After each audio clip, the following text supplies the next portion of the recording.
ఆంధ్రప్రదేశ్ రాజధాని అమరావతి నిర్మాణానికి సంబంధించిన అంశాలు మరోసారి వార్తల్లో నిలిచాయి.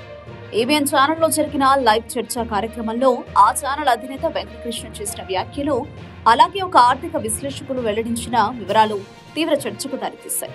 రాజధాని నిర్మాణంలో జరుగుతున్న ఆలస్యం, ప్రచారం మరియు పెట్టుబడుల వాస్తవాలపై ఆయన వ్యక్తం చేసిన అభిప్రాయాలు అందరినీ షాక్ గురి చేశాయి. లైవ్ కార్యక్రమంలో పాల్గొన్న వెంకటకృష్ణ అమరావతి ప్రాజెక్టుపై కొన్ని సంచలన వ్యాఖ్యలు చేశారు. రాజధాని పూర్తి కావడం అనేది కష్టమని, కేవలం ప్రచారం మాత్రమే ఎక్కువైందని ఆయన పేర్కొన్నారు. అమరావతిపై జరుగుతున్న ప్రచారం, వాస్తవ నిర్మాణ పురోగతికి మధ్య ఉన్న వ్యత్యాసాన్ని ఆయన ప్రముఖంగా ప్రస్తావించారు. చర్చలో పాల్గొన్న ఒక ఆర్థిక విశ్లేషకుడు అమరావతికి సంబంధించిన ఆర్థిక వాస్తవాలను బయటపెట్టారు. ఇవి కూటమి చేసిన ప్రకటనలకు భిన్నంగా ఉన్నాయి. అన్ని బ్యాంకుల ప్రధాన కార్యాలయాలు అమరావతికి వస్తాయనడం అబద్ధం. అసలు విషయం ఏమిటంటే, ఆ ప్రాంతంలో ఉన్న బ్యాంకులన్నీ ఇప్పటికే విజయవాడలోనే తమ కార్యకలాపాలు నిర్వహిస్తున్నాయని విశ్లేషకుడు స్పష్టం చేశారు. దీన్ని భారీ పెట్టుబడిగా కూటమి చెబుతున్నది అబద్ధం. బ్యాంకుల తరలింపు ప్రచారం వెనుక భారీ పెట్టుబడి వాస్తవం లేదని, ఇది కేవలం తప్పుడు ప్రచారమేనని ఆయన తేల్చి చెప్పారు. కొత్త ఉద్యోగాలు వస్తాయన్నది అబద్ధం.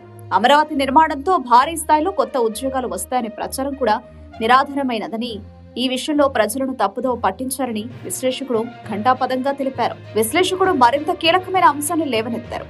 అమరావతి ప్రాంతంలో అభివృద్ధి సిటీల పేరుతో భారీగా 1000 ఎకరాలను కేటాయించారని, కానీ ఆ కేటాయింపులకు అనుగుణంగా ఎలాంటి అభివృద్ధి కార్యకలాపాలు జరగలేదని, ఇదంతా అవినీతికి నిదర్శనమేనని ఆయన స్పష్టం చేశారు. ఈ వ్యాఖ్యలు ఒకప్పుడు అత్యంత ప్రతిష్టాత్మకంగా ప్రకటించిన అమరావతి ప్రాజెక్టు వెనుక ఉన్న వాస్తవాలను మరియు జరిగిన అవినీతిని సూచిస్తున్నాయని విమర్శకులు అభిప్రాయపడుతున్నారు. హ్యాపెనింగ్ ఏదైతుందో ఇది ఒక పెద్ద టర్నింగ్ పాయింట్ అని అనుకోవచ్చా? క్యాపిటల్ ఒక అంటే కంప్లీట్ అయిపోద్దని కాదు, కానీ క్యాపిటల్ రూపం రావడానికి ఇది ఒక టర్నింగ్ పాయింట్ అని అనుకోవచ్చా? అంత హైప్ నేను ఇవ్వను, కానీ మీరు ఇబ్బంది అనట్లా, అందుకే అనుకోవచ్చా అని క్వశ్చన్ మార్క్. అయినా కాకపోతే ఈ బ్యాంకులన్నీ ఆల్రెడీ ఉన్నాయి. ఇప్పుడు అక్కడ అమరావతిలో లేవు, విజయవాడలో ఉన్నాయి. ఏమిటండి మీరు మాట్లాడేది? కాకపోతే ఈ బ్యాంకులన్నీ ఆల్రెడీ ఉన్నాయి. ఇప్పుడు అక్కడ అమరావతిలో లేవు, విజయవాడలో ఉన్నాయి.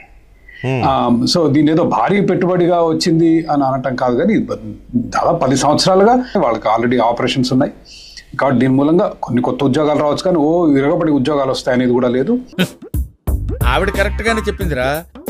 చాలా సేపు సస్పెన్స్ తర్వాత నాకు కూడా అర్థమైంది. అసలైనటువంటి రిజర్వ్ బ్యాంక్ ఆఫ్ ఇండియా మరి ఎందుకు అమరావతికి నేను శంకుస్థాపన చేయలేదు, దానికి సంబంధించి ఎక్కడ చెప్పలా. ఆంధ్ర బ్యాంకు, స్టేట్ బ్యాంకు తెలుసు, రిజర్వ్ బ్యాంక్ ఆఫ్ ఇండియా లేదు. బ్యాంక్ ఏంది?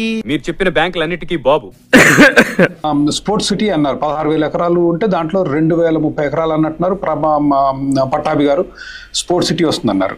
కానీ మీరు చెప్పిన 45 ఎకరాలు ఆల్రెడీ స్పోర్ట్స్ సిటీ ఉంది. స్పోర్ట్స్ సిటీ 1679 హెక్టార్లో స్పోర్ట్స్ సిటీ, గవర్నమెంట్ సిటీ 1000 హెక్టార్లు, ఫైనాన్స్ సిటీ 2000 హెక్టార్లు, మీడియా సిటీ 2000 హెక్టార్లు, జస్టిస్ సిటీ 1300 హెక్టార్లు, నాలెడ్జ్ సిటీ 3500 హెక్టార్లు, electronic city 2600, health city 2600, tourism city 4700 హెక్టార్లు.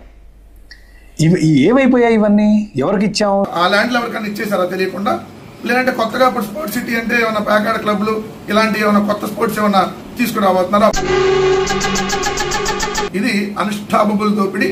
ఇది అమరావతి కాదు, అప్పులవతి, అదే విధంగా అవినీతివతి అనేది క్లియర్.